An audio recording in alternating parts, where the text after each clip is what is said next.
Welcome to Wealth Coffee Chats, folks, for your daily live updates. Get the most out of today's episode by participating in the chat. Make sure you ask some questions, be part of the conversation, have a bit of fun, grab a coffee or a tea, take some notes, and get ready to start your day, folks. Quick few housekeeping rules, though. No spamming, no advertising or self-promotion in the chat. That's not on. Be kind and respectful to everyone when participating. And most of all, have a good time.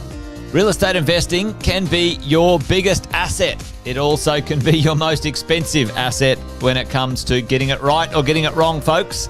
It can be time-consuming, stressful, and that's why here at Positive, we have what's called a 6-star team, a full-service team that provides integrated wealth and property investing solutions and services simply designed to help you progress towards your goal of passive income through your property portfolio, folks. Make sure you check out our other podcasts on the Positive Mentor Network. Not only is there Wealth Coffee Chats, there's the Urban Property Investor.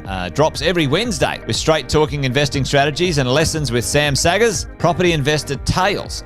This is where our clients, you guys, share real life stories from property investing, hosted by some of our advisors and strategists.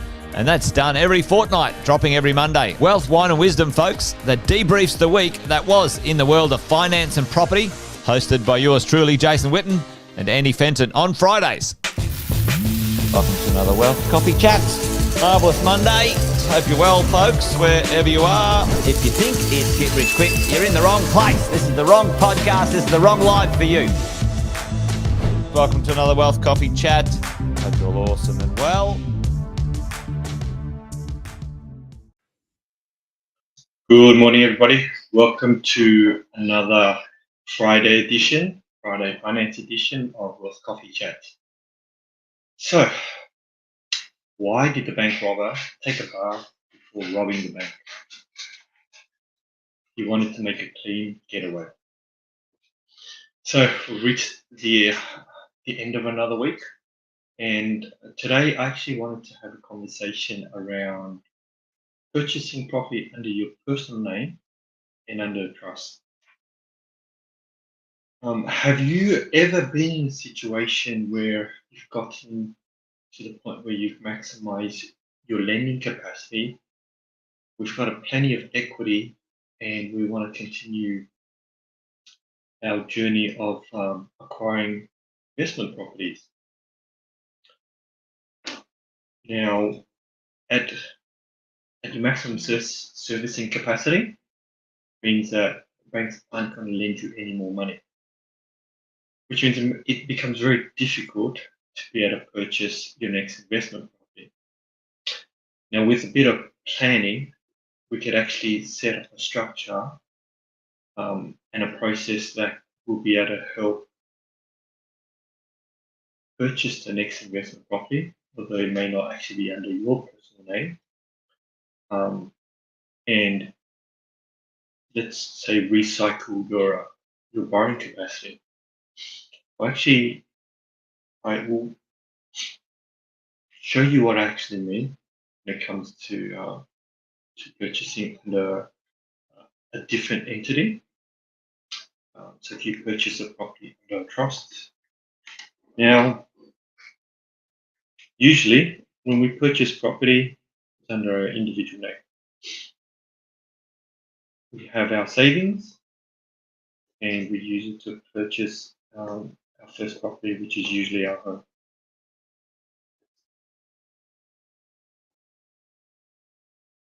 Now what happens is your home loan, you start building equity in your home. And now we use this equity to purchase your next investment property, your first investment property. Now,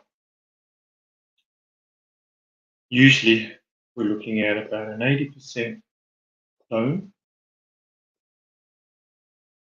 with a 20%.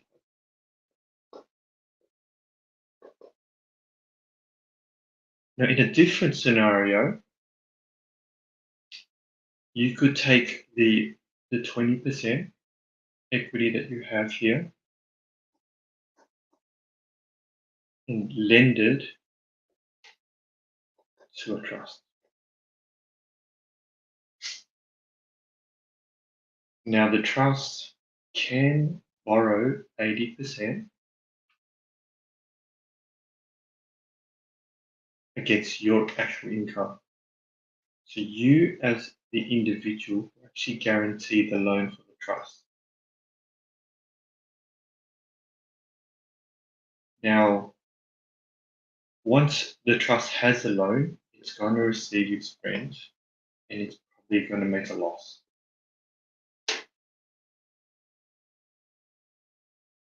So what we want to do during this, what we want to do is be able to wait until this trust is neutral. So it doesn't actually need to make money in order for us to be able to leverage of it. As soon as it's neutral, what we can do is we can ask our accountant for a letter.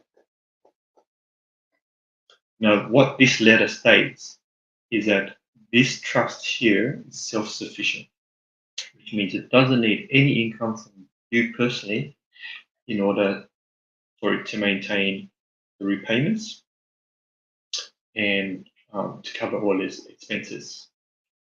Once the trust reaches that point, then the loan that you had at 80%, and maybe it could be less, so you could accelerate how fast you can purchase your next property. Once it's neutral, this loan here, right, no longer needs to be declared against your liability. So what that means is that debt that originally started under your personal name because you needed to guarantee it in order for the trust to be able to purchase the property, no longer sits against your personal name, which means that you could go through the whole thing again. Now, this process can take anywhere between, let's just say, 2 to 5 years, depending on how much you borrow and how much you put in as a deposit. But during this time, you can focus on paying off the 20% or the 30% deposit, which means now these funds are then available for trust to purchase the next investment property. As you can see from that, when you actually decide to use this particular model, is up to you will need to talk to your professionals to work out the roadmap for that. Because the downside for the trust is there is no negative gearing. And you can't pass loss from the trust into your personal name. There's also capital gains concessions. So either when it's in a trust, you don't get any additional capital gains concessions when you sell the property. But if your focus is long-term play and you want to keep the properties within the trust, as soon as that trust becomes neutrally geared, you can then use your income to borrow to purchase the next property. Now, what we can't do is we can't go back to the same trust to borrow. Because if we go back to the same trust, then that liability then has to be declared against the trust, which means your income then needs to be used to confirm that the existing loan, you can service the existing loan as well as new loan that you're looking at borrowing. So what you do is you actually set up a second trust and go through the process again. Now, setting up trust has cost to it. You've most likely set up a corporate trustee, which means asset fees to set up the trust, fees for the accountants to do tax returns for the trust, which are actually slightly more than just the individual. So if we sit and work out a roadmap, in some situations, you could start with maybe your home and maybe one investment property to take advantage of the negative gearing. And then the second investment property, you could start using the trust structures with the understanding that it is actually going to take some time for the trust to get neutrally geared in order for you to be able to go with it. Now, I know that the positive team, especially the coaches, have a great document, like a great spreadsheet, a way to work out at what point your property will most likely be neutral, which means that is the point that you could look at borrowing again using your existing income.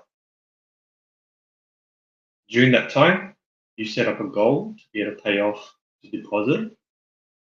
What you don't want to do is you don't want to go back to the trust and borrow more money, because if you borrow more money, no longer will be neutrally geared. Even though the trust loan would have decreased as you're paying it, and the value of the property would have increased. Because extending the loan means it takes longer to get to neutral, and from a lending perspective, you can't then you can't recycle your income yet. So this is a scenario I've actually been talking to a few clients this week, and it's really interesting to be able to map all this out, so that for a lot of clients who believe that they're at their capacity, we now can have a potential solution for them to be able to continue investing, continue growing their investment portfolio. Morning, James. Thanks for joining me. Morning, Sonia. Morning, Jeff. So yeah, hopefully I have shared some, have provided some thoughts around potentially where your next investment property purchase could be, and whether it would be under a trust or under your personal name. And let's unlock, the ability for those who've reached their borrowing capacity to be able to purchase their next investment property. Have a talk to your broker and see if this structure is going to be possible for you for your next property purchase. The key to all of this is actually sitting down and mapping it out, because you don't want to borrow up to your capacity and then realize that you can't use purchasing it under a structure. So again, run through the scenarios of, if you purchase one investment property, is the next one the equity release and the ability to borrow for the loan? Will that hit your capacity? And if so, if purchasing under the trust is going to enable you to go again in a couple of years, map that all out.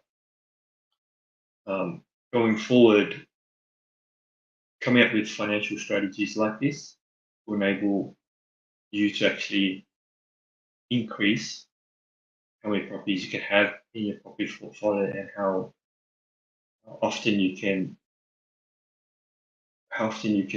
acquire investment properties. Hope that has been helpful. I wish everybody a wonderful Friday and an amazing weekend, and I will catch up with you all next week.